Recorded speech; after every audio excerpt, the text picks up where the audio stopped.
Bismillahirrahmanirrahim. Assalamualaikum warahmatullahi wabarakatuh. Alhamdulillah, nahmaduhu wa nasta'inuhu wa nastaghfiruh wa na'udzu billahi min shururi anfusina wa sayyiati a'malina.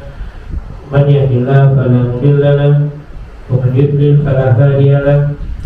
Asyhadu an la ilaha illallah wahdahu la syarika lahu wa asyhadu anna Muhammadan abduhu wa rasuluh. Allahumma salli wa sallim wa zid wa barik wa adib ala abdika wa rasulika sayyidina wa maulana Muhammadin wa ala alihi wa ashabihi wa man sar ala nahjihi wa kafa bihadihi ila yaumiddin. Amma ba'du, para jemaah kaum muslimin dan muslimat yang semoga dimuliakan Allah. Alhamdulillah, di pagi hari yang suasananya menyejukkan jiwa dan hati ini, Allah kembali mengumpulkan kita untuk bermajelis sejenak, dan kita akan kembali flashback sejarah. Kita akan kembali ke tahun 7 Hijriah, 1438 tahun yang lalu, di mana baginda Rasulullah Shallallahu Alaihi Wasallam beserta para sahabat setelah perjanjian Hudaybiyah, mereka seperti diistirahatkan dari musuh di luar kota Madinah. Dari ancaman dari luar kota Madinah, mereka sedikit merasa lega karena ada perjanjian gencatan senjata dengan orang-orang Quraisy dan sekutunya, sehingga Nabi SAW dan para sahabat bisa fokus untuk menghilangkan gangguan dan ancaman dari dalam Madinah. Nah, Khaybar ini dihuni oleh orang-orang Yahudi. Mereka dikenal dengan orang Yahudi Khaybar, yang terang-terangan menyatakan permusuhan kepada kaum muslimin sejak orang-orang Bani Nadir bergabung bersama mereka. Bani Nadir yang diusir dari Madinah bergabung dengan orang-orang Yahudi yang ada di Khaybar, sehingga mereka berani terang-terangan menunjukkan permusuhan kepada kaum muslimin yang ada di kota Madinah. Dan kita akan lihat Khaybar, dan masih ada bekas reruntuhannya. Untuk ikhwan itu bisa lihat di live Facebook malam untuk tampilan materinya. Bisa tampil ya, Mas? Di online? Bisa baik.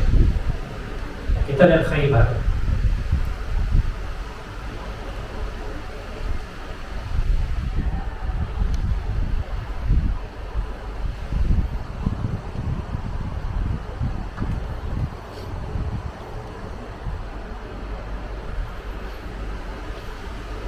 Itu yang di garis merah Khaybar sekarang Khaybar sekarang sebuah kota yang ada penduduknya. Dia jaraknya dari Madinah sekitar 153 km ke arah utara dari kota Madinah. Di mana Madinah Rasulullah Sallallahu Alaihi Wasallam kelihatan nggak garis kuning di bawah melingkar? Kelihatan? Kalau nggak kelihatan apa besar? Ini Madinah Ini Madinah Rasulullah Sallallahu Alaihi Wasallam, dan ini Masjid Nabawi. Kelihatan ya? Baik. Kita ke arah utara dari kota Madinah, dan kita sekarang berada di Khaybar. Baik. Dan itu jalan yang harus dilalui di samping-samping bukit batu ya, bukit bebatu, dan melewati lembah-lembah padang pasir. Nah, kita ke Khaybar sekarang. Khaybar yang sekarang bukanlah Khaybar yang dulu, karena posisinya sudah bergeser ya, Khaybar yang sekarang. Nah, Khaybar yang dulu itu ini Khaybar Al-Qadimah ya. Sebelumnya kita akan lihat cuplikan-cuplikan gambar yang ada di Khaybar yang bisa dilihat. Nah,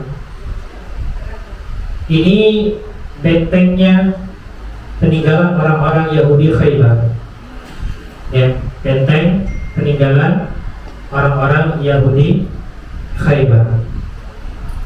Baik, itu benteng ya. Di bekas reruntuhan bangunan mereka.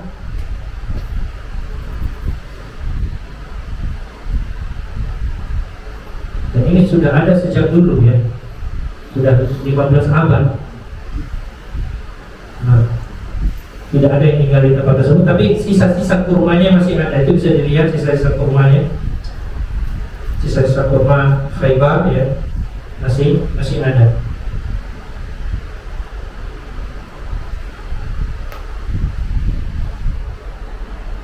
Nah, tapi kebanyakan sudah rusak.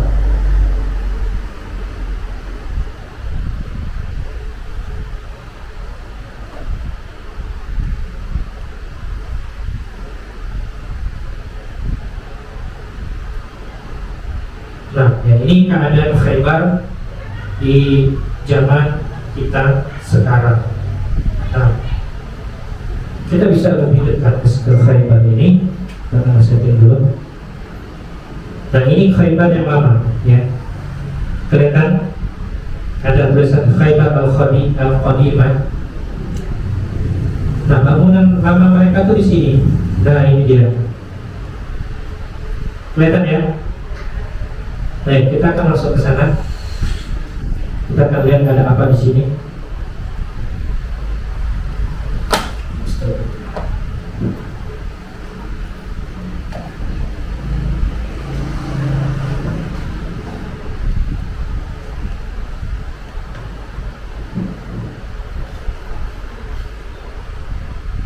Dan ini reruntuhan bangunannya dan atapnya dari rumah kurma yang sudah terbungkus oleh pasir ya.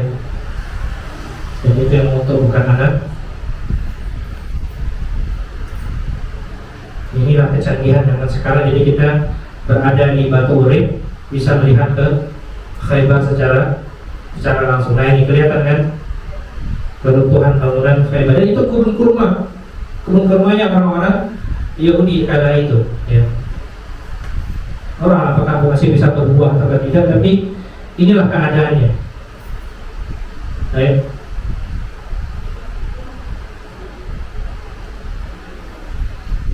Nah, ya. Ini Khaybar kuno namanya. Jadi reruntuhannya masih ada. Kita coba tempat yang lain. Ini di sini.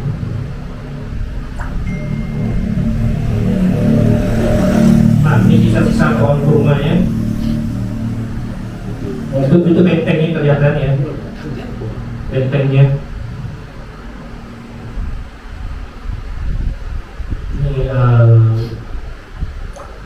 Ini bukan roboh sekarang ya, bukan roboh dari dulu, ini sekarang ya. Karena sudah 15 abad kurang lebih.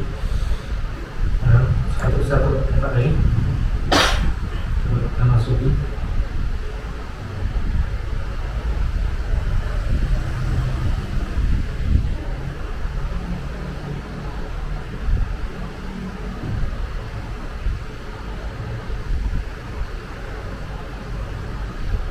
Dan dari dalam ini lebih jelas lagi ya reruntuhannya.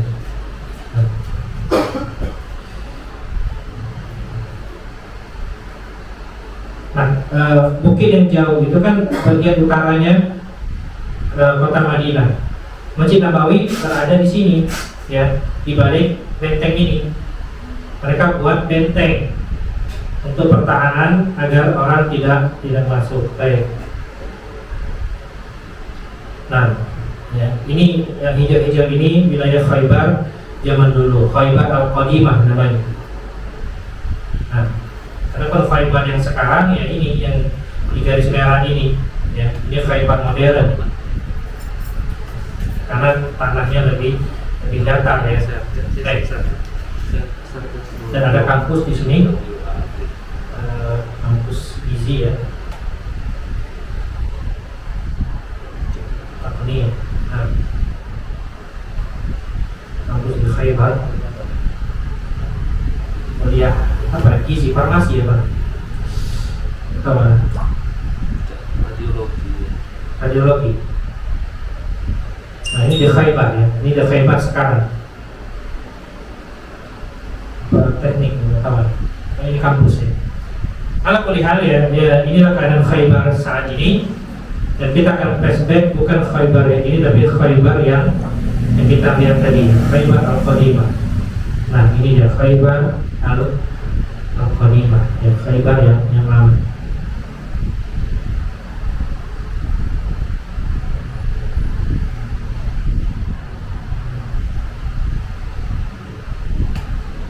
Baik, ini adalah bekas runtuhan bangunan dari Khaybar Yahudi, Khaybar. Baik, kita masuk ke kitab kita. Jadi perang Khaybar, ya, poin A kita lewati saja. Setelah orang-orang Yahudi Bani Nadir diusir, ya, mereka pergi ke Khaybar. Mereka Bani Nadir itu kan tinggalnya di Madinah bersama dengan orang-orang kaum muslimin. Ketika mereka diusir karena pengkhianatan mereka, akhirnya mereka pergi ke Khaybar, ya, berjalan kaki 153 km untuk bergabung dengan orang-orang Yahudi yang ada di Khaybar. Dan mereka, ya, pergi dalam membawa dendam yang masih membara. Jadi ketika ada peluang untuk balas dendam, ya mereka tidak pernah melewatkan. Dan mereka lihat orang-orang Quraisy dan beberapa kabilah Arab, ya, itu masih punya kekuatan yang bisa dimanfaatkan untuk kembali memuluskan niat mereka, ya, untuk tinggal di Madinah lagi. Makanya mereka salah satu yang mereka provokasi adalah di perang Khandaq. Nah, tapi Allah jadikan kemenangan untuk kaum muslimin. Di kesempatan lain mereka juga manas-manasi Bani Quraisyah agar mengkhianati kaum muslimin. Karena itu, ya, sebagai langkah awal, kaum muslimin segera menumpas ini Bani Quraisyah, ya, setelah pasukan Ahzab terpukul mundur. Dan Rasulullah SAW, ya, sebelumnya di bawah pimpinan Abdullah bin Atiq itu memutus misi untuk menangkap dan eksekusi salah satu tokoh Bani Quraisyah, yaitu Salam bin Abi Uqayq, ya. Tapi dia tidak dapat, sehingga dia bergabung dengan siapa? Dengan orang-orang Yahudi Khaybar. Baik. Singkat cerita, perjanjian damai Hudaybiyah antara kaum muslimin dan orang-orang Yahudi ini dimanfaatkan oleh Rasulullah SAW untuk menumpas markas-markas pertahanan Yahudi. Kenapa Yahudi yang diincar? Ya, karena mereka ini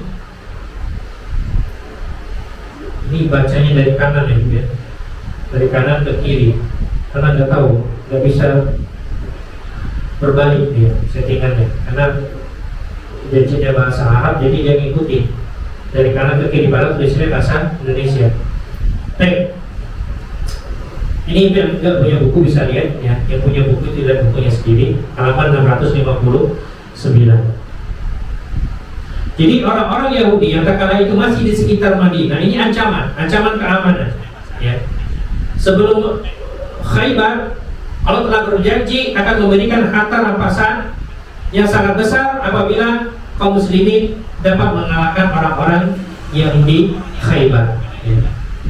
Allah berfirman di dalam surah Al-Fath ayat 18 sampai 21 tentang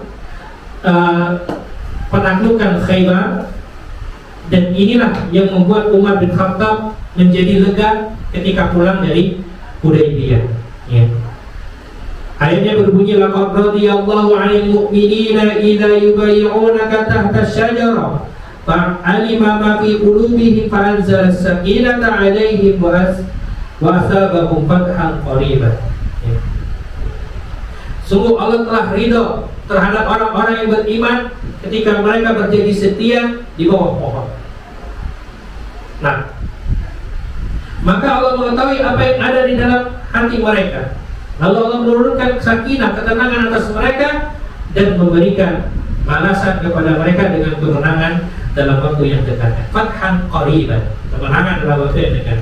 Wa maghanima katsira ya'khudunaha, dan juga ya harta rampasan perang yang banyak yang mereka bisa ambil. Wa kana Allahu azizan hakiman, dan Allah adalah zat yang maha perkasa lagi maha bijaksana. Wa wa'adakumullahu maghanima katsiratan khudunaha fa'ajjala lakum hadhihi wa kafa aydiyan nasi 'ankum wa litakuna ayatan lil mu'minin wa yahdiyakum siratan mustaqima. Maka Allah menjanjikan harta rampasan yang banyak yang bisa kalian ambil dan disegerakan harta rampasan ini untuk kalian, ya.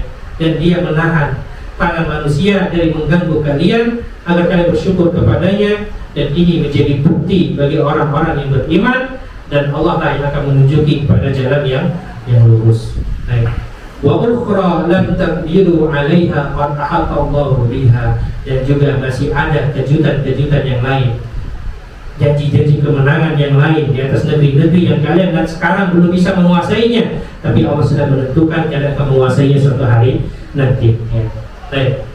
Wa kana Allah ala kulli syai'in qadira, dan Allah Maha Kuasa atas segala sesuatu. Ya. Jadi setelah perjanjian Hudaybiyah itulah berangsur-angsur kemenangan dan penaklukan akan berpihak kepada kaum muslimin, dan yang pertama kali ditaklukkan adalah Khaybar. Ya. Khaybar ini kembali kita lihat tadi, ya, itu sekelilingnya kebun kurma, Bu. Ya. Dulu penuh kebun kurma, sekarang pun masih hijau, ya kan? Itu masih clear. Itu kebun kurmanya orang-orang Yahudi Khaybar. Itu takluk di tangan orang-orang kaum muslimin. Semua kebun kurma ini, ya. Ini karena kita lihat dari atas kecil, ya, kalau kita zoom lagi besar sekali ini. Baik.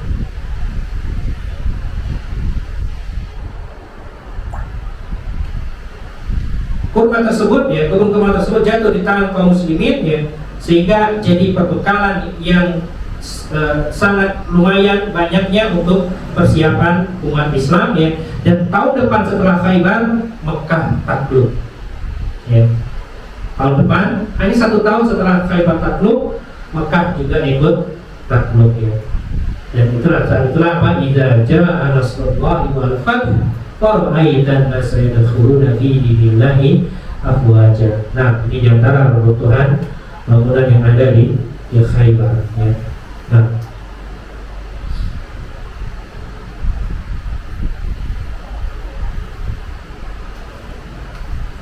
baik.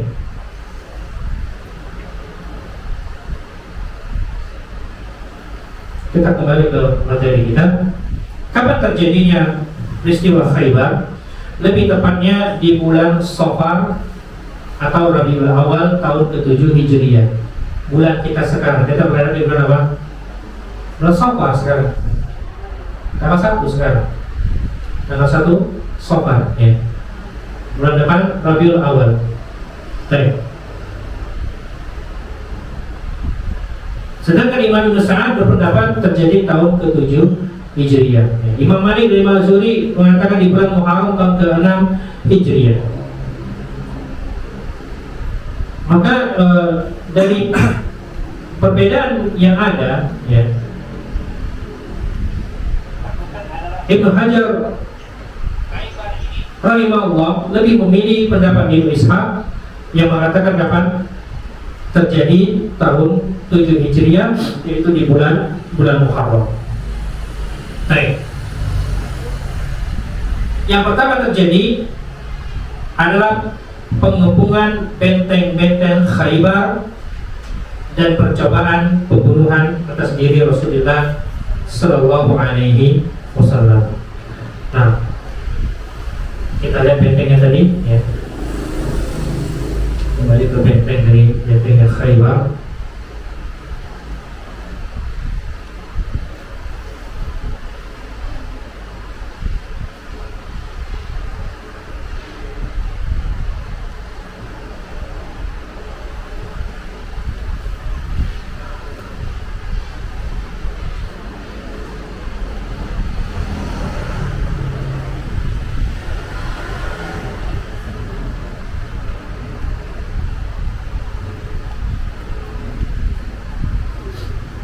Benteng ini.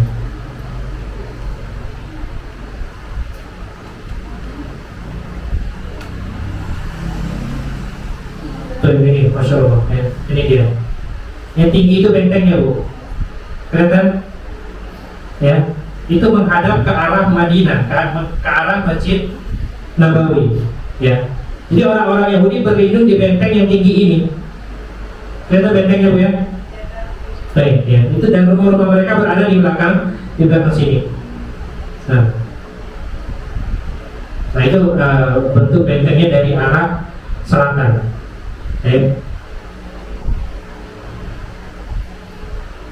Al-Bait Al-Qadim, ya. Rumah lama. Ini bukan orang Yahudi bangun, karena ini sudah bentuk modern. Baik. Kita cari benteng.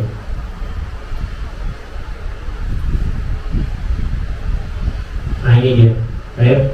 Nah benteng ini yang dikepung. Ya.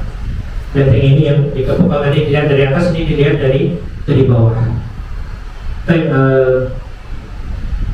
Silakan kalau ada yang ingin membaca pengepungan benteng Khaybar dan percobaan pembunuhan asli Rasulullah. Oke. Pengepungan benteng-benteng Khaybar dan percobaan pembunuhan atas diri Rasulullah. Pasukan muslimin terus bergerak menuju Khaybar dengan keimanan yang tinggi. Kendati mereka sudah mengetahui kuatnya benteng pertahanan Khaybar. Ini kuat, ya. Coba lihat sendiri. Ini kan setinggi ini bentengnya. Dan pada waktu itu kaum muslimin ngepung ini. Ya, setinggi ini. Kita pun kalau berdiri mungkin hanya setinggi tembok ini kali. Kalau kita berdiri, ya. Sedangkan benteng mereka setinggi itu. Baik, lanjut. Berikut kekejaman dan kebengisan para tentaranya. Mereka terus menyusuri jalan seraya menggemakan takbir dan tahmid dengan suara keras penuh semangat. Namun tiba-tiba Rasulullah meminta mereka agar merendahkan suara takbir mereka. Nah, lihat ya, ini perang loh, mau perang loh. Kan seharusnya semangat, tapi konteksnya di Khaybar ini Nabi kita katakan seperti ini, innakum tad'una sami'an qariban wa huwa ma'akum. Ya, kalian itu sedang menyeru, sedang memanggil Sang Maha Mendengar yang Maha Dekat, sebab Dia bersama kalian. Baik, ya. Ini padahal sedang perang. Sedang perang, Rasulullah SAW menyuruh agak memelankan. Bukan sedang perang, sedang perjalanan ingin ke tempat musuh, ya. Baik, dalam perjalanan ke Khaybar ini, mereka mengambil jalan yang membentang di antara Khaybar dan Gaflatan dengan maksud untuk menciutkan nyali kabilah Gaflan yang Qatafan, yang akan memberi bantuan pasukan kepada masyarakat Khaybar. Qatafan di mana posisi mereka?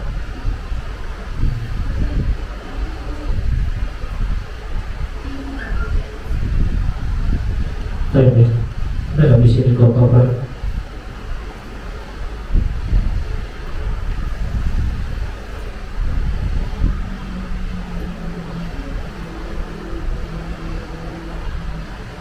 yang ada jauh ya.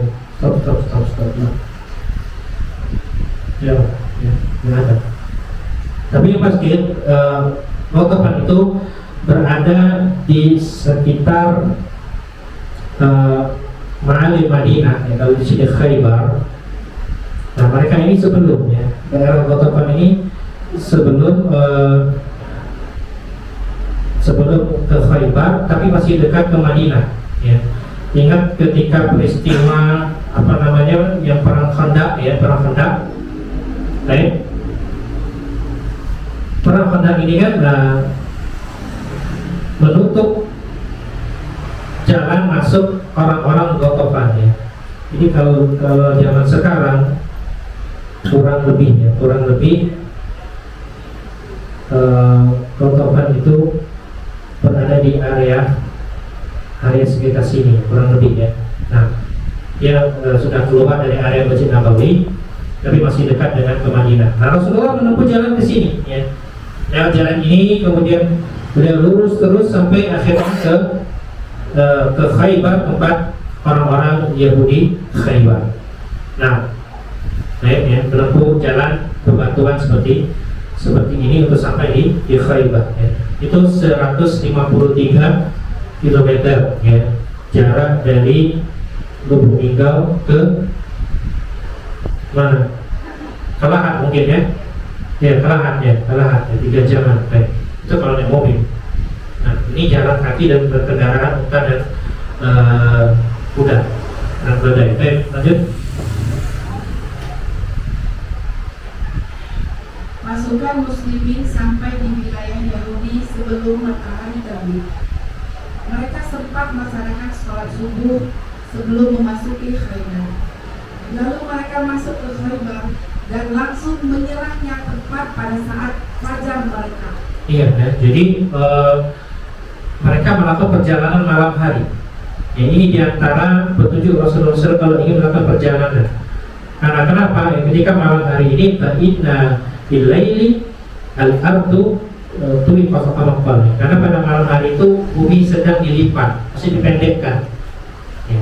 Nah, jadi mereka melakukan perjalanan malam hari subuh sampai di Khaybar, dan ketika fajar masuk ya, mereka setelah subuh mereka melakukan serangan mendadak, membuat orang-orang Khaybar yang lagi berada di ladang-ladang mereka berteriak. Apa teriakan mereka ya? Kalau diterjemahkan apa? Terjemahannya Muhammad dan pasukannya menyerang. Baik. Di bahasa Arab seperti ini, Muhammad wal Khamis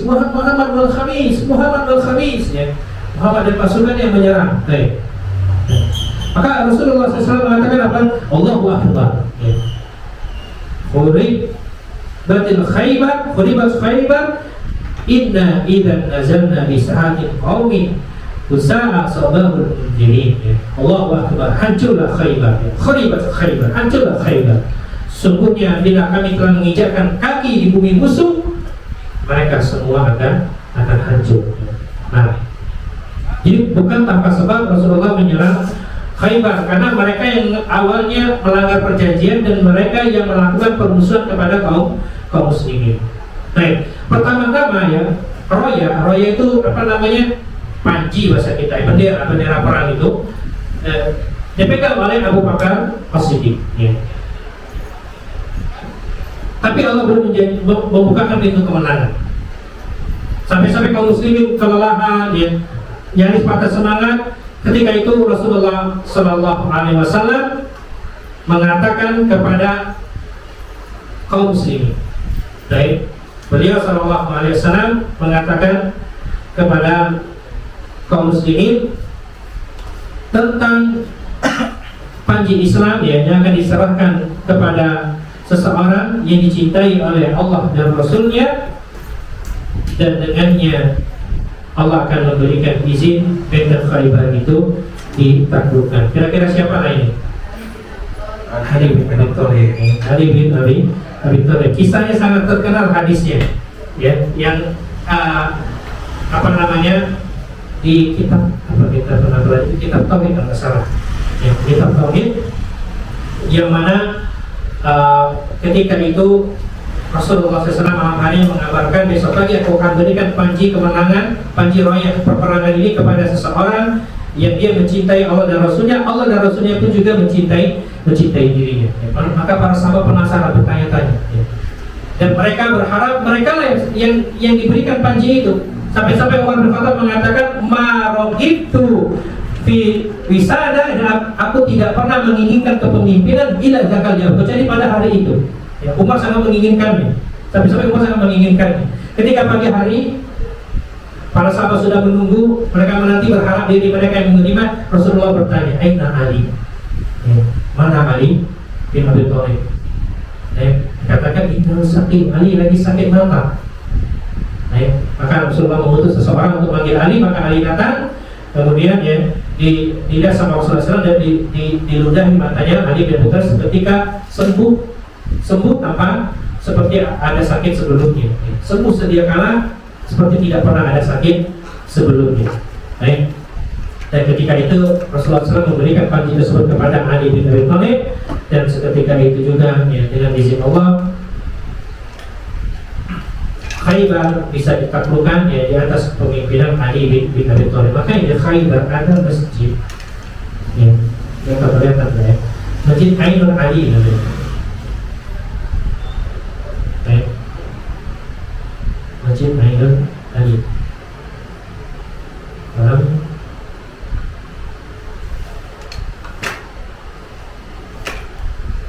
Coba kita cari. Ini anak kata. Nah ini Masjid Ainul Ali.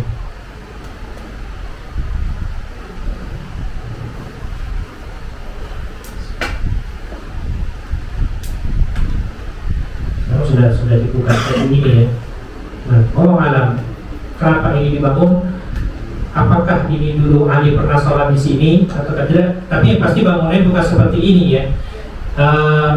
Kan para peneliti sejarah ya, mereka biasa tempat-tempat para sahabat dahulu biasa pernah sholat, tempat Nabi pernah sholat itu kan dibangun masjid walaupun kecil ya. Itu di sekitar Masjidil Haram itu kan ada beberapa masjid kecil. Yang masjid-masjid itu dulu pernah Nabi sholat di situ ya. Di antaranya ada Masjid Al-Fat di masjid ya, ada Masjid Jin ya, dan masjid-masjid kecil yang lainnya. Nah ini Masjid Ainul Ali. Ini tentunya bangunannya sudah modern. Ini dikatakan mati pemuda kota tertutup, dia menentukan bahwa ada sama mati pemuda. Jadi tempat tutup sementara sedang ada pengembangan ya, dilarang masuk demi keselamatan kalian. Nah ini masjidnya. Ya. Kalau ada mungkin di sini dulu tempat Ali bin Abi Thalib itu sholat atau beliau menerima panji kemenangan. Kemudian next silakan dibaca keesokan harinya. Keesokan harinya, tepatnya setelah pasukan muslimin mendirikan sholat subuh, Rasulullah menyerahkan panji-panji Islam kepada Ali bin Abi Thalib. Benar sekali kata beliau, dengan izin Allah, akhirnya benteng berhasil direbut oleh pasukan muslimin pada hari itu. Dan ketika dipanggil Rasulullah untuk menerima panji-panji, Ali mengeluhkan kedua matanya yang sakit. Rasulullah lalu mengoleskan air ludahnya ke kedua mata Ali, seraya membacakan doa untuknya. Seketika itu pula mata Ali yang sakit sembuh. Selanjutnya Rasulullah berwasiat kepada Ali untuk terlebih dulu menyeru warga Yahudi Khaybar kepada Islam sebelum menyerang mereka. Ya, ini hadis yang sangat terkenal ini hadisnya ya. Jadi inti dari hadis itu selain Ali diberikan panji ya peperangan, juga hadis yang sangat terkenal lagi tentang hidayah. Wallahi la an yahdiyallahu bika rajulan wahidan khairun laka min an yakuna laka humrun na'am. Allah memberikan hidayah dengan satu orang melalui perantaramu itu lebih baik untukmu daripada unta merah ya. Unta merah ini kendaraan fakhr, kendaraan mewah di zaman itu ya. Kendaraan mewah tidak semua orang bisa memiliki Kalau zaman sekarang hanya selebritis dunia yang punya kendaraan tersebut. Baik. Lanjut. Rasulullah berkata, demi Allah, andaikan engkau bisa mengajak seorang saja untuk masuk Islam, niscaya itu lebih baik daripada unta merah yang paling mahal sekalipun. Kemudian Ali bertanya, Rasulullah, atas dasar apakah aku harus membunuh atau memerangi orang-orang itu? Nah ini ya, dasar peperangan dilakukan oleh umat Islam. Tidak pernah umat Islam itu ingin mencamplok suatu wilayah ya. Ali bertanya, ya Rasulullah, ala maza uqatilun nas, atas dasar apa aku memerangi orang-orang tersebut? Apa kata baginda Nabi Muhammad sallallahu alaihi wasallam?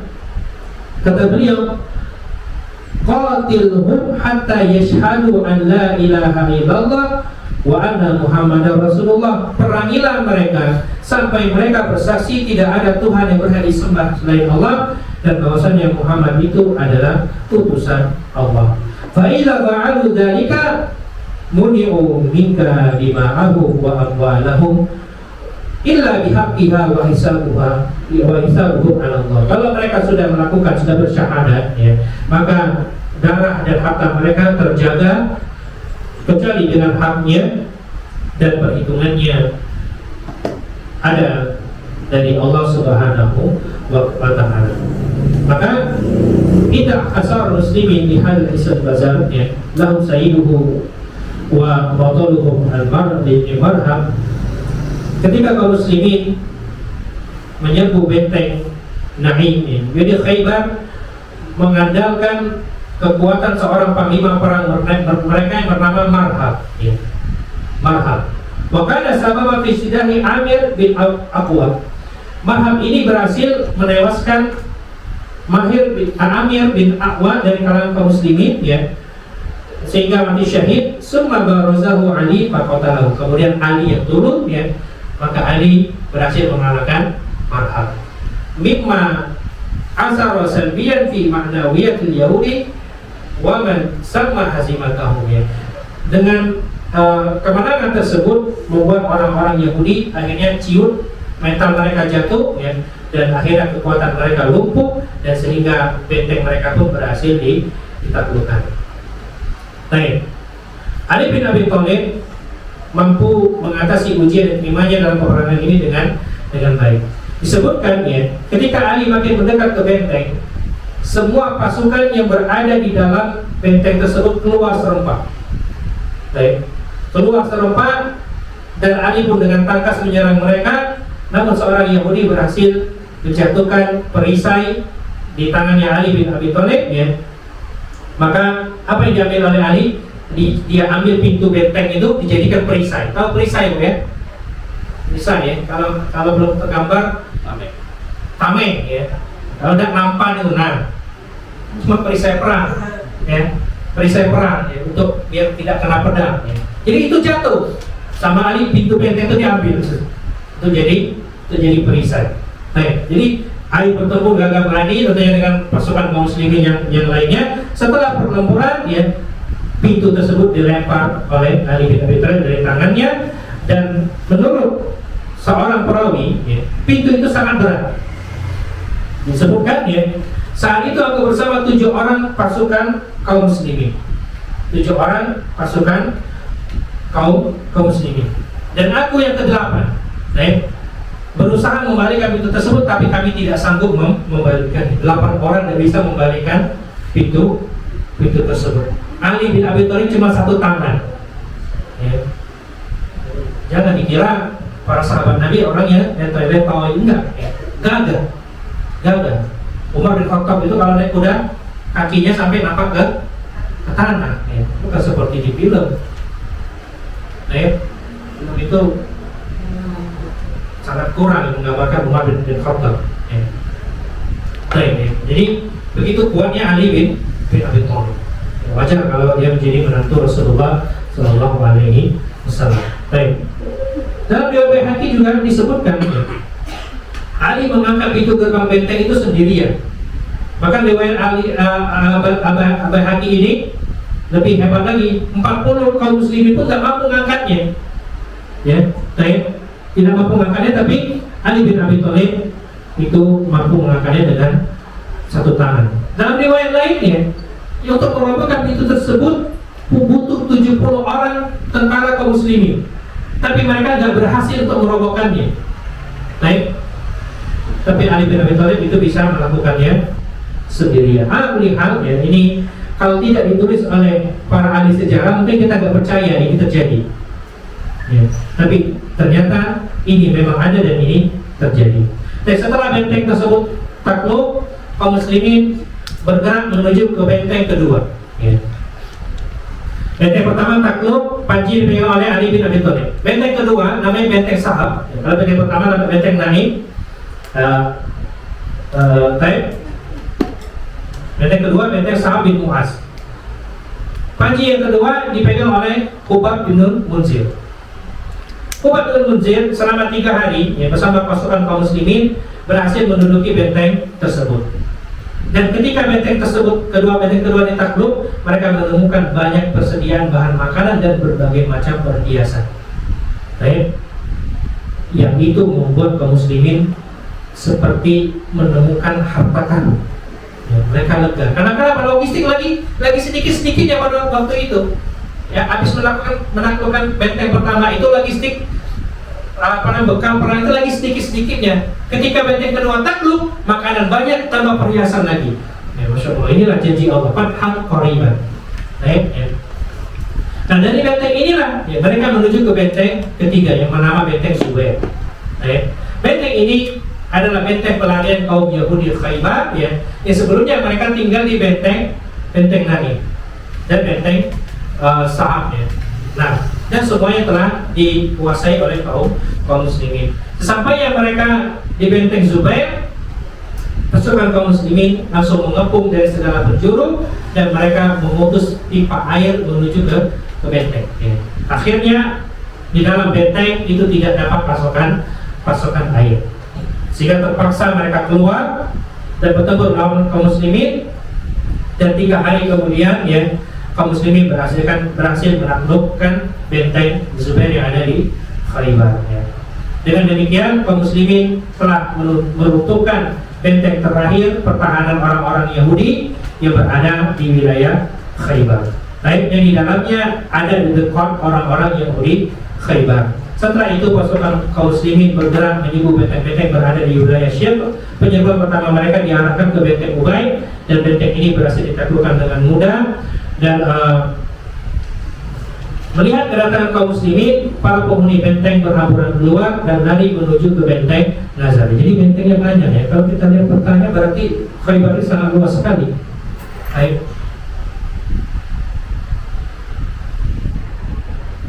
Nah, ya. Bentengnya sangat banyak ya.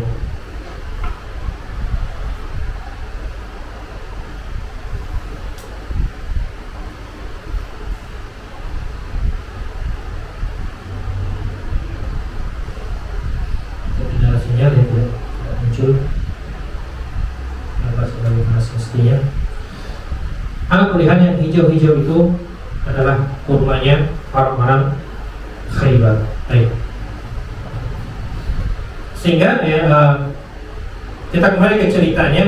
Sesampai di benteng Nazar, pasukan kaum muslimin yang mengepung orang-orang Yahudi yang ada di situ tidak butuh waktu lama. Akhirnya mereka semua ditangkap dan benteng tersebut berhasil dikuasai.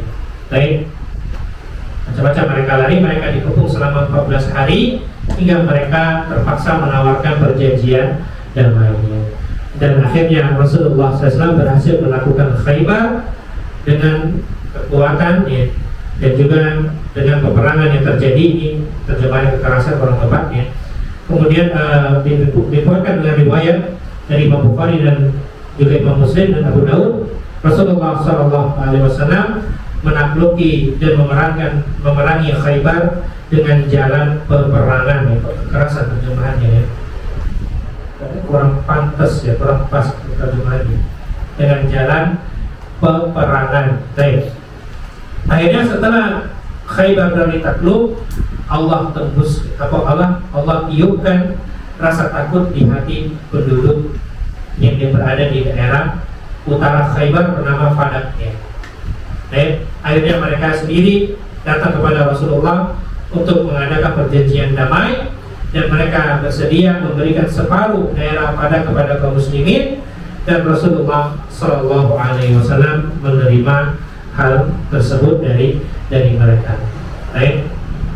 Dan dalam hal ini pada menjadi hak Rasulullah sendiri yang tidak termasuk kaum muslimin, sebab wilayah ini dikuasai tanpa pertempuran dan tanpa menggunakan tenaga kaum muslimin.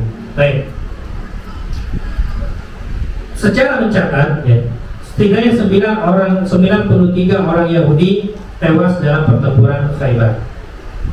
Kemudian perempuan dan anak-anak mereka menjadi tawanan.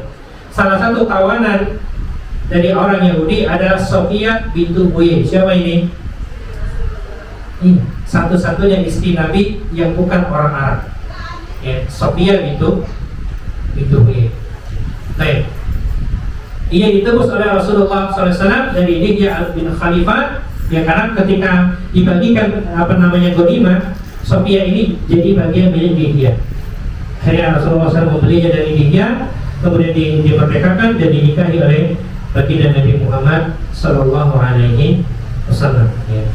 Nah, yang Sofia ini kalau salah Aisyah sangat cemburu dengan kabar Sofia ini cantiknya luar biasa sehingga membuat Aisyah cemburu dengan Sofia. Kemudian sedangkan dari kaum muslimin yang syahid itu ada 20 orang, dan riwayat disebutkan ada 15 orang.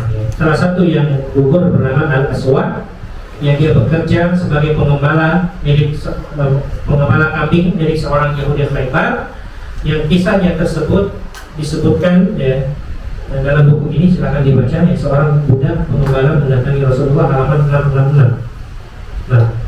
Seorang budak pengembala mendatangi Rasulullah yang sedang mengepung salah satu dari benteng Khaybar. Ia datang dengan membawa kambing-kambing milik seorang Yahudi Khaybar. Kepada Rasulullah, ia minta diterapkan tentang Islam. Setelah beliau menjelaskannya, ia pun masuk Islam. Selanjutnya, ia meminta fatwa Rasulullah tentang apa yang harus dia perbuat dengan kambing-kambing yang digembalakannya. Rasulullah memberi saran, lemparilah kepada kambing-kambing itu, niscaya mereka akan kembali kepada tuan mereka.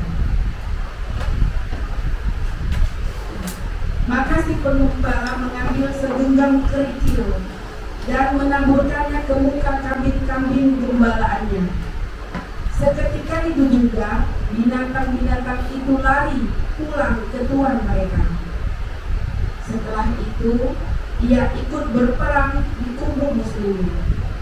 Naas baginya, baru saja ia akan mengangkat senjata, tiba-tiba sebuah batu dari musuh melayang menghantamnya hingga menyebabkan kematiannya.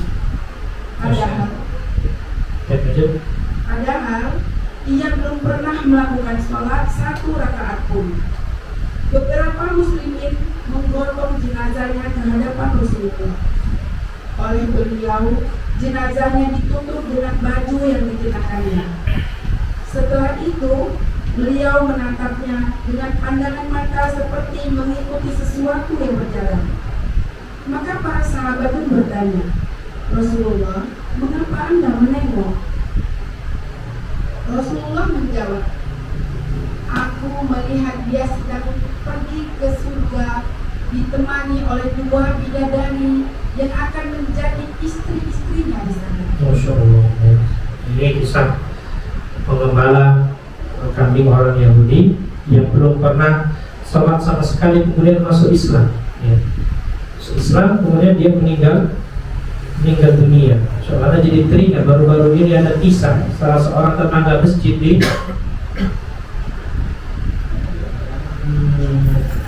Inggris, salah satu daerah di Inggris, melakukan tempatnya. Jadi dia bukan muslim. Jadi sebuah teman-teman kita yang ada di sana Mereka menceritakan kisahnya. Dia bukan Muslim, tapi setiap hari bergaul dengan orang-orang Islam yang ada di sana. Ya, mereka biasa lihat orang lalu lalang keluar sholat, ya, beribadah di masjid tersebut. Sampai ketika dia sakit, sering dijenguk oleh orang-orang Islam. Ya. Sering dijenguk oleh orang-orang Muslim. Kemudian, ya, ketika dia hendak meninggal dunia, diajak untuk bersyahadat dan ternyata dia mau. Ya, dia bersyahadat dan dengan rahmat Allah kita tahu hukum orang kafir yang masuk Islam apa?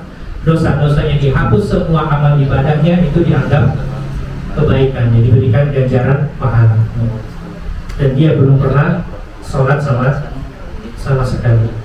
Ini luar biasa rahmat Allah. Ini salah satu bukti hadis Nabi Muhammad SAW. Fa'ina rajulin bainahu wa bainan nar illa dirham. Ada seseorang jaraknya dengan neraka tinggal satu hasta. Ya. Tapi ternyata catatan takdir mendahuluinya sehingga dia mendapatkan hidayah, kemudian Allah memasukkan dia ke dalam surga.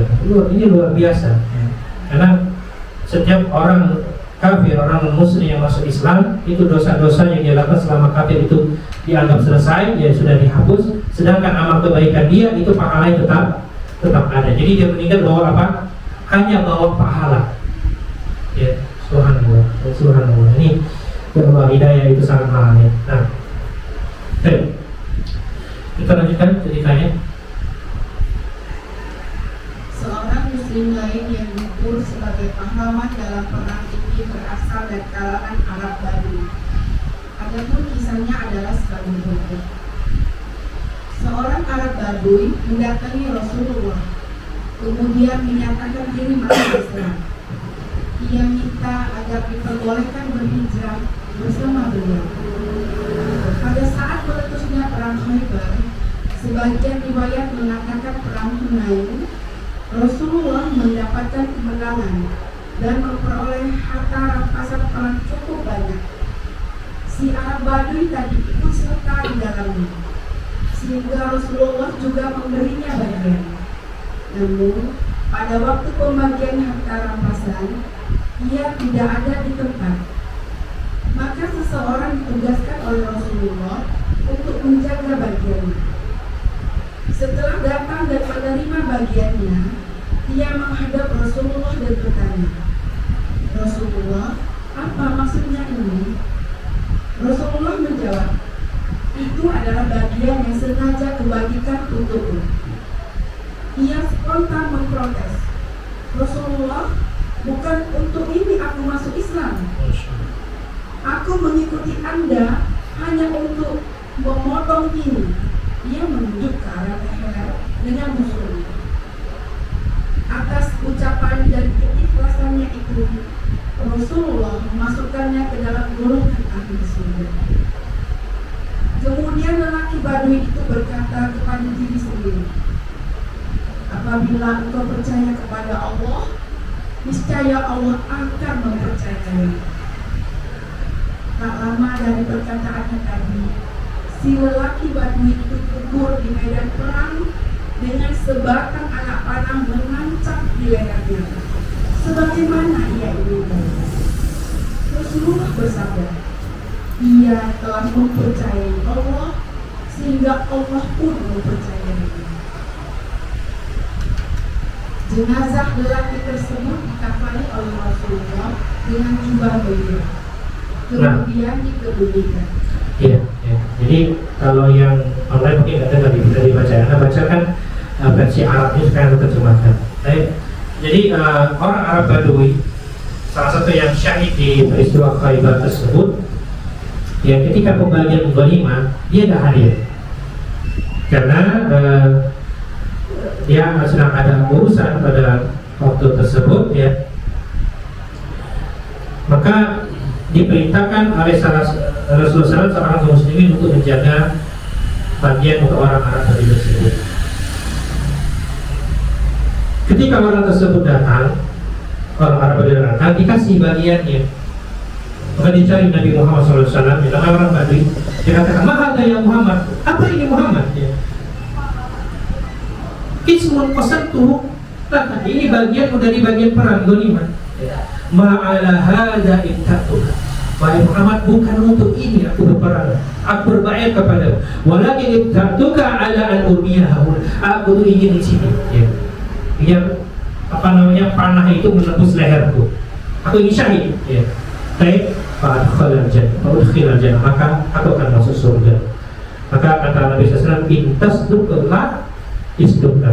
Kalau engkau benar dengan ucapanmu, maka Allah akan membenarkan ucapan tersebut, ya. Maka akhirnya ketika berperang, benar orang tersebut tewas, ya, dan dalam keadaan panah itu benar-benar menembus lehernya. Dia mati syahid dan dia benar akan ucapannya kepada Allah, maka Allah pun membenarkan niatnya tersebut. Ini yang penting bagi kita yang baru hijrah, ya. Apa tujuan kita hijrah?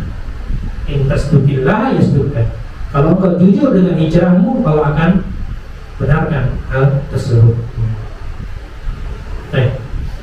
Jadi setelah perang Khaybar selesai, orang-orang Yahudi masih berusaha untuk membunuh Rasulullah SAW, salah satunya dengan sum. Sum ini apa? Racun. Maka diperintahkan seorang wanita untuk memberikan makanan berupa kambing bakar, ya, kepada Rasulullah SAW, dan kambing tersebut telah dibubuhi racun. Nama perempuan tersebut namanya Zainab bintul Haris, istri dari Salam bin Mishkan. Istri dari Salam bin Mishkan, putrinya Ibnatul Akhi Marhab. Jadi keponakannya Marhab. Siapa Marhab tadi, Bu? Masih ingat? Nah, siapa? Yang terima Panji setelah Ali. Bukan. Orang Yahudi Marhab ini. Siapa Marhab tadi? Di awal cerita tadi ada Marhab disebutkan. Iya. Ya. Ya, yang kalah duel dengan Ali. Nah, dia punya saudara laki-laki punya anak. Nah, anak perempuan inilah, anak perempuan dari saudara laki-laki yang inilah yang meracuni Rasulullah. Dan ibu-ibu ingat, racun inilah yang menyebabkan Rasulullah sakit, ya, kemudian beliau meninggal dunia. Karena kenapa? Rasulullah hanya sempat menggigit sedikit, tapi tidak sampai mau makannya. Ya. Nah, ya, ada sahabat yang tewas karena dia benar-benar memakan kambing tersebut. Coba dibaca terjemahannya. Kita akan tahu bagian mana yang paling disukai oleh baginda Nabi SAW. Nabi itu suka makan kambing. Ya, silakan dibaca. Perang Khaybar. Beberapa saat setelah perang Khaybar selesai, orang-orang Yahudi menyusun rencana untuk membunuh Rasulullah dengan racun.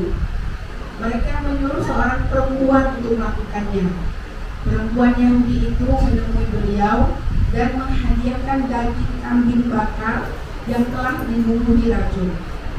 Perempuan itu memperbanyak racunnya di bagian paha, sebab ia mendapat kabar bahwa beliau menyukai bagian ini. Iya, ya, itu bagian yang paling disukai Rasulullah dari daging kambing. Ya. Ada yang bukan paha depan, yang bukan paha belakang, tapi intinya daging paha kambing yang dibakar itu bagian yang disukai oleh Rasulullah SAW. Ya. Ya, kalau kita pengen menyukai disukai oleh Rasulullah, ini tentu suatu kebaikan, ya. Kita menyukai yang disukai oleh manusia terbaik yang pernah ada. Dan kemudian lanjut. Namun ketika beliau hendak makan, ya, namun, ya betul ya. Ya, perempuan memperbanyak racunnya di bagian paha, sebab ia mendapat kabar bahwa beliau menyukai bagian ini. Rasulullah pun menyantapnya. Namun, ketika beliau hendak memakan bagian paha, tiba-tiba racun itu mengaku bahwa dirinya telah diracuni, ditaburi racun oleh si perempuan. Iya, jadi ini karena mukjizat Nabi, daging kambing itu ngomong sama Nabi. Ya, ini mukjizatnya. Sebagaimana ada pohon kurma yang nangis karena ditinggal Nabi Muhammad SAW tidak lagi berkhutbah di situ. Ya. Bagaimana ada kerikil yang mengucapkan salam kepada Nabi Muhammad SAW, ini diantara mukjizat Nabi Muhammad Sallallahu Alaihi Wasallam. Dan ini sangat mudah bagi Allah, ya. Jadi menunjukkan bahwa tidak mesti Allah menjadikan setiap yang berongga itu bisa berbicara. Nah, buktinya ada makhluk yang tidak berongga bisa berbicara. Salah satunya apa?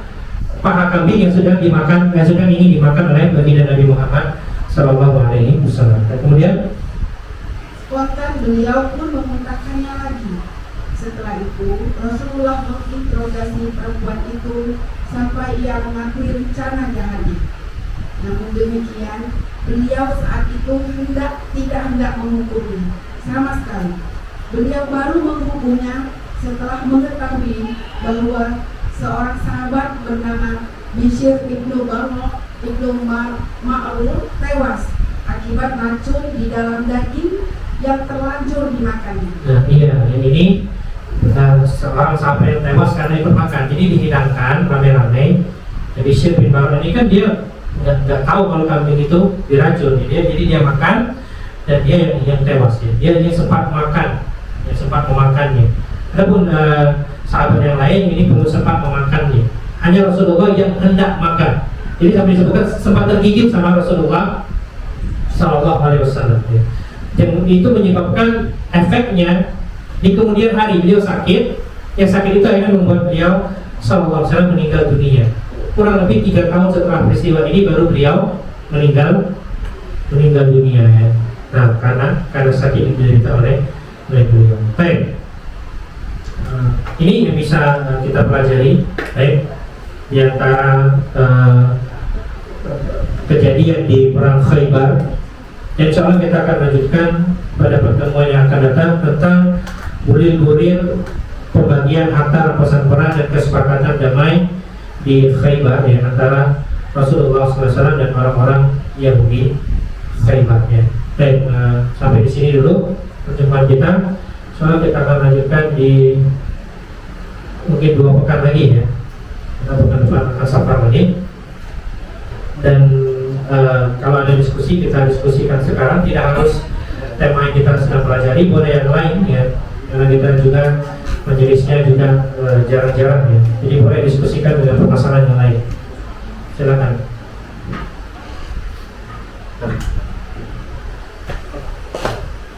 Bismillah. Assalamualaikum warahmatullahi wabarakatuh. Waalaikumsalam. Mau bertanya tentang apa isi perjanjian yang ditawarkan orang-orang Yahudi di Khaybar. Pertanyaan dari Ikhwan, ya, isi perjanjian antara orang-orang Yahudi Khaybar dengan Rasulullah SAW. Ini kan materi materi selanjutnya, saya. Cuma secara garis besar ini bisa kita baca di sini. Rasulullah mempekerjakan orang-orang Yahudi untuk menggarap tubuh Khaybar dengan sistem bagi hasil. Bagi hasil. Jadi bagi hasil tubuh Khaybar yang pertama. Kemudian biaya pengolahan tanah dari mereka sendiri. Kemudian di antara isi perjanjiannya apa? Keberadaan kaum Yahudi di Khaybar tergantung pada kaum muslimin. Artinya kalau umat Islam ingin menghendaki mereka keluar dari Khaybar, mereka harus pergi dari Khaybar. Ya, jadi tanah tersebut sudah jadi milik kaum muslimin. Kemudian orang Yahudi yang Khaybar sepakat untuk menerima seorang wakil dari pihak kaum muslimin. Itu tugasnya menjadi penghubung untuk bagi hasil panen kurma Khaybar, ya. Bagi hasil panen kurma Khaybar. Ini diantara butir-butir perjanjian, ya, antara kaum muslimin dengan orang-orang Yahudi Khaybar. Baik, ada lagi? Dari ibu-ibu mungkin.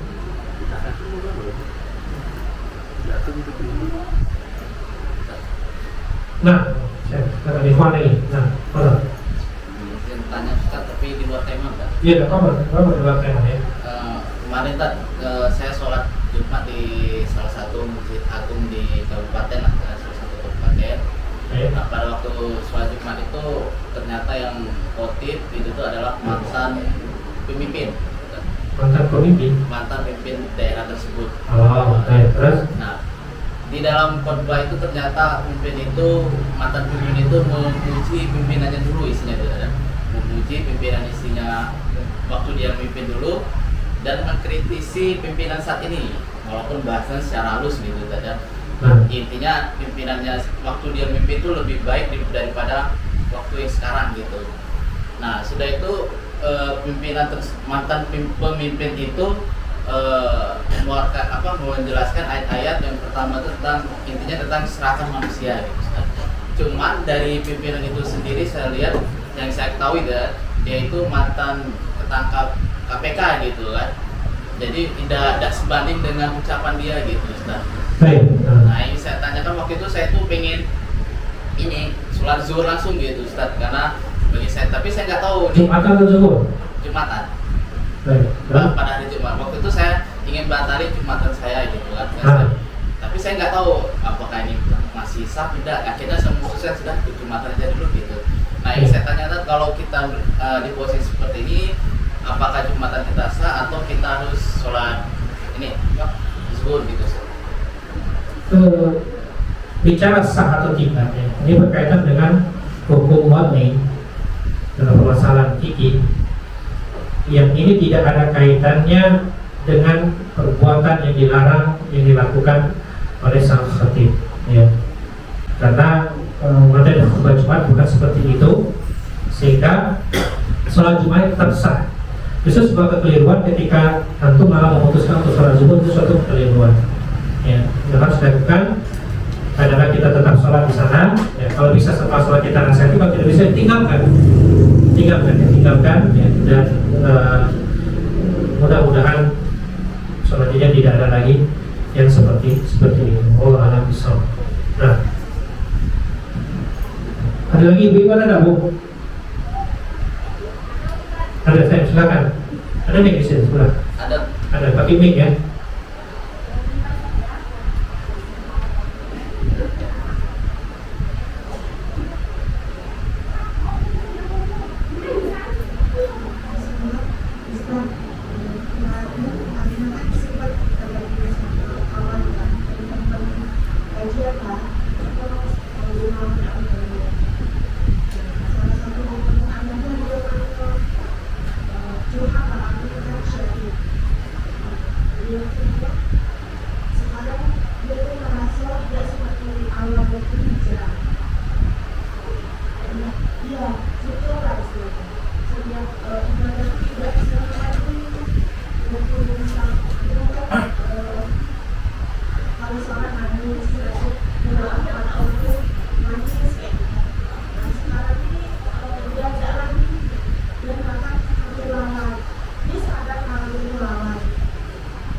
Jadi Nabi kita SAW mengatakan likulli amalin sabratu fatrah. Setiap amalan itu ada masa semangatnya, ada masa kendornya. Nah, Nabi kita kasih tips. Barang siapa yang ketika dia sedang kendor, sedang futur, tetap berada di atas jalan Allah, maka dia telah selamat. Maksudnya apa? Kewajiban tidak dia tinggalkan. Amal sunnah mungkin dia tinggalkan, tapi kewajiban itu tidak dia tinggalkan dan tidak dia lalaikan. Nah, itu yang dia masih bisa dikatakan futurnya masih bisa diselamatkan. Tapi kalau sudah lalai ya, maka tugas kita sebagai sesama kaum muslimin, orang-orang yang beriman, adalah kita dekati kawan kita tersebut, jangan dibiarkan dia sendiri ya. Kita ajak dia, kita rangkul kembali dia ya. Dan kita yang buat suasana semangat itu datang lagi. Kalau memang kita ingin memberikan perhatian kepada teman kita tersebut ya. Tentunya jangan lupa didoakan juga, karena Allah yang maha membolak-balikan hati ya. Dan banyak faktor orang bisa putus itu, banyak faktor. Bisa faktor lingkungan, bisa faktor keluarga ya. Bisa faktor ekonomi, bisa faktor dari dalam diri sendiri. Diantaranya kemaksiatan yang dilakukan secara tersembunyi itu bisa membuat orang putus ya. faktor ekonomi jangan dikira masalah miskin saja, enggak. Orang kaya pun terkadang futur, ya. Futur apa? Ya sibuk.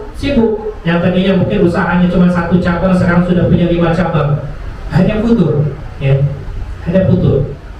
Jadi coba kita analisa faktor penyebab dia itu apa. Bisa juga faktor sosial, ya. Nah, faktor sosial ini diantaranya jomblo dan nikah, futur akhirnya. Itu kawan tadi udah nikah belum? Nah, bisa jadi futur gara-gara itu. Ya, jadi macam-macam faktornya. Nah, kalau kita sudah analisa, faktor itu sudah diagnosa, sebabnya gara-gara ini, kita kasih obatnya yang pas, ya. Kita kasih obatnya yang pas. Kalau dia jomblo lama gak nikah, coba jadikan jodohnya, ya, jadikan jodohnya. Kalau dia ada masalah ekonomi, coba dibantu ekonominya, ya. Baik. Wallahu ta'ala alam bisawab, ya. Karena semua kita akan merasakan demikian. Karena Nabi kita sudah mengatakan itu sebuah keniscayaan. Di kulli amalin saratun wa fatrahun. Setiap amalan itu ada waktunya semangat, ada waktunya futur, ya. Makanya ketika kita lagi semangat, ingat inna fi nafsika haqqan wa ala ahlika haqqan. Diri kita ini punya hak, ya. Kemudian keluarga kita juga punya hak. Jangan kita cuma ikut ini orang kegiatan ini, ikut kajian ini, ikut kajian, akhirnya futur, ya. Semangatnya susah untuk timbul lagi, baik, ya. Jadi silakan kita bersemangat dalam beragama, tapi jangan sampai berlebihan, ya. Karena kita juga manusia biasa, ada masanya nanti akan merasakan namanya futur. Ya Allah alam bisawab. Nah, silakan, ya, nggak apa-apa.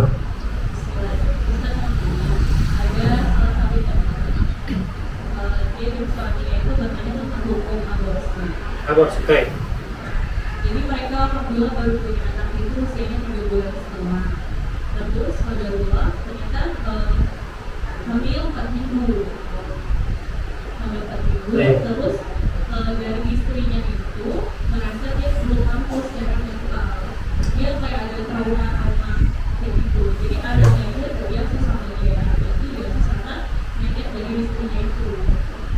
Nah terus suaminya itu juga punya setelah melahirkan itu kayak dia ada trauma, jadi sekarang dia ngurus gitu. Terus panggil lagi dia jadi lebih sering sedih, jadi dia bertanya boleh yang aborsi gitu. Iya, para wanita harus paham, agama ini tidak dibangun di atas perasaan. Ada satu alasan lagi Ustaz, katanya karena ekonomi buat mereka, karena suaminya itu belum bergaji, dia gajinya dari lain. Iya. Kemudian juga yang kedua, ya, wala taqtulu auladakum khasyata imlakin nahnu narzuqukum wa iyyahum surah Isra. Ya, jangan kalian bunuh anak-anak kalian karena takut masalah rezeki. Kalian jamin rezeki mereka dan juga rezeki kalian kata Allah Subhanahu wa Ta'ala. Yang perlu dilakukan oleh pasangan tersebut. Baik. Kalau alasan mental, maka perlu datang kepada seorang ahli rohani, bisa seorang ustaz, mungkin seorang psikolog juga bisa, nggak apa-apa, ya, untuk konsultasi masalah mentalnya. Baik. Kalau masalah ekonomi, kata Nabi SAW, ya, fattaqullaha fi talab wajhilu fi talab.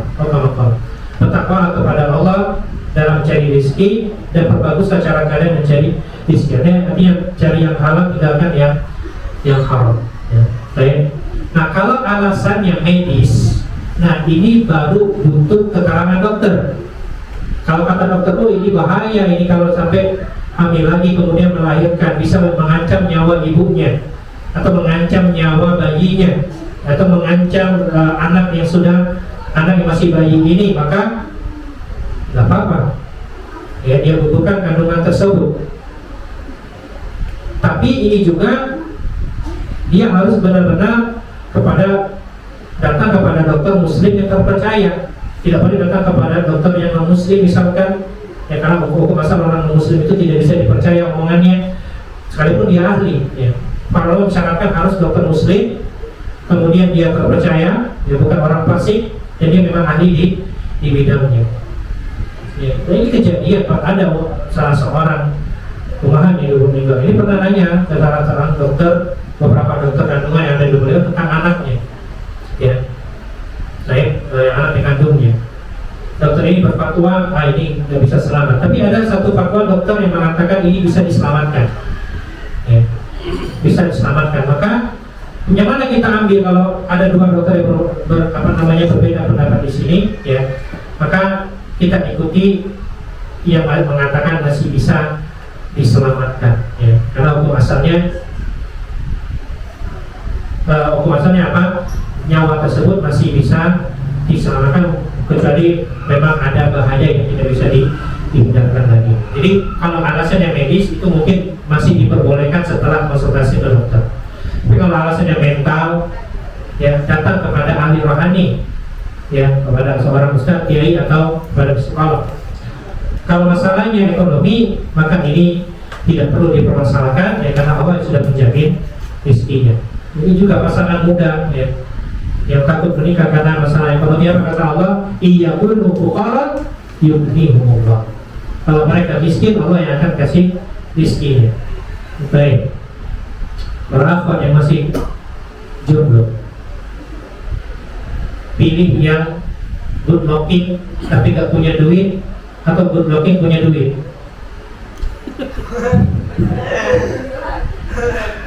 Iya, gak apa-apa, itu gak apa-apa ya, gak apa-apa. Gak apa-apa, itu apa namanya, sebuah keniscayaan, ya boleh seperti itu. Nah, karena kan perbandingannya dunia semua. Perbandingannya adalah apa? Dunia. Boleh kita pilih ya good looking dan punya duit, ya. Tapi kalau perbandingannya akhirat, yang satu tidak punya duit, ya, good looking tidak, ya, kemudian apa namanya, sudah tidak punya duit, good looking, tapi dia orang soleh, ya, tapi dia orang soleh. Yang satu lagi good looking, berduit, tapi orang fajir. Pilih yang mana? Iya. Lagi ditawarin nolak. Jadi gini ya para akhwat ya, banyak wanita yang menangis di dalam gelimangan harta dan istana, ya. Menangis sedih, ya. Tertimpa musibah di atas lumbung harta. Tapi jarang kita dengarkan seorang wanita yang menikah dengan laki-laki soleh, dia dihinakan, dia dicampakkan begitu saja kalau laki-lakinya benar-benar soleh, ya. Dan soleh ini bukan sekedar suka hadir kajian, bukan. Ya, perlu dilihat juga akhlaknya gimana. Karena terkadang ustaz itu terkadang akhlaknya tidak bagus, ya. Bukan semua ustaz, tapi ada ustaz yang akhlaknya tidak bagus. Jadi kunci dari pasangan itu apa? Selain kesolehannya juga akhlaknya yang baik. Kalau kesolehan bisa lihat di masjid, bisa lihat di tempat-tempat kajian. Tapi kalau akhlak itu cuma bisa lihat di mana? 3 pertama bertotal. Yang pertama, safar bareng. Yang kedua, urusan duit, ya. Yang ketiga, tinggal serumah. Allah alam bisawab. Ini yang bisa Anda jawab dari pertanyaan tersebut, ya. Apa? Nah, silakan.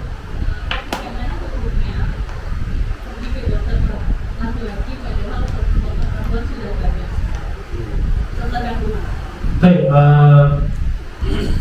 kalau permasalahannya belum urgent, ya, maka tidak dianjurkan. Baik, karena hukum asalnya aurat orang lain lawan jenis itu boleh dilihat. Salah satunya karena ada keperluan pengobatan. Baik, ya. Kita kembali ke kaidah namanya kebutuhan hajat. Wal hajatu tunazzilu manzilatan darurah. Dalam kaidah fikih, hajat itu menempati posisi seperti posisi darurat. Baik. Wal hajatu tuqaddaru biqadriha, dan hanya sebatas kebutuhannya saja. Sehingga kalau belum urgen, tidak diperkenankan dia pergi ke dokter laki-laki. Ya. Tapi kalau sudah ada kebutuhan di situ, maka diperbolehkan dengan catatan apa seperlunya. Misalkan dia butuh untuk diperiksa perutnya, hanya perutnya saja dibuka. Ya, tidak boleh ke bagian yang lain, dan dia harus didampingi oleh mahramnya. Ya. Karena berkaitan dengan apa, aurat lawan jenis yang tidak boleh dipandang oleh orang asing atau orang lain. Ya. Wanita auratnya apa, seluruh tubuh kecuali muka dan telapak tangan. Itu tidak boleh dia tampakkan kepada orang lain, ya. Dan di hadapan mahramnya pun dia tidak boleh menampakkan aurat besarnya, ya. Aurat yang intinya, ya. Dan yang bukan aurat inti itu boleh di hadapan mahram. Adapun bukan mahram itu hanya muka dan telapak tangan saja. Sehingga kalau ingin membuka lebih dari itu, harus ada hajatnya atau daruratnya. Baik, di antara hajatnya adalah untuk pengobatan. Dan hajat itu sesuai dengan kebutuhan. Kalau tidak ada kebutuhan, maka tidak diperbolehkan, haram hukumnya melihat dan membuka aurat di hadapan lawan jenisnya. Dari sisi itu keharaman. Wallahu a'lam. Sudah? Baik, kalau sudah kita cukupkan sampai di sini. Sallallahu alaihi Muhammad wa ala alihi wasallam, ya. Berdawana subhanallahumma wa bihamdika asyhadu an la ilaha illa anta astaghfiruka wa atubu ilaik. Assalamualaikum warahmatullahi wabarakatuh.